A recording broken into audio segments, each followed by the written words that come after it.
Assalamualaikum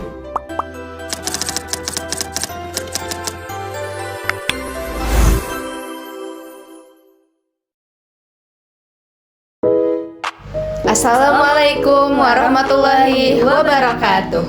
Perkenalkan, saya Rabita dan saya Okta. Di video kali ini kita akan membahas salah satu pemikir Islam di Indonesia yang sangat berkaitan dengan kampus kita, yaitu Universitas Islam Indonesia. mari kita simak penjelasannya di video kali ini. Tahukah kamu, kampus Islam tertua di Indonesia ini lahir dari pemikiran seorang ulama muda yang belajar hingga ke Kairo, Mesir. Namanya Abdul Qahar Muzakir, pendiri Universitas Islam Indonesia dan salah satu peletak dasar pembaruan pendidikan Islam di tanah air. Beliau lahir di Kota Gede, Yogyakarta pada tahun 1907. Sejak kecil, ia sudah dikenalkan pada ilmu agama oleh ayahnya sendiri.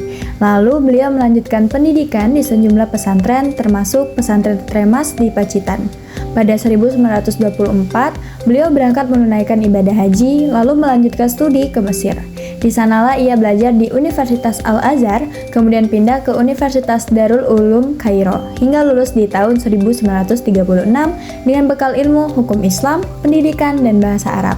Selama 12 tahun di Mesir, Qahar Muzakir tidak hanya belajar agama, ia juga bersentuhan langsung dengan gagasan-gagasan pembaruan atau reformisme Islam yang sedang berkembang di dunia Arab. Bagi Qahar Muzakir, umat Islam Indonesia butuh ulama yang tidak hanya paham agama secara mendalam, tapi juga menguasai ilmu pengetahuan umum. Perpaduan inilah yang ia tanamkan dalam kurikulum STI dan UII yang terinspirasi dari sistem pendidikan Al-Azhar.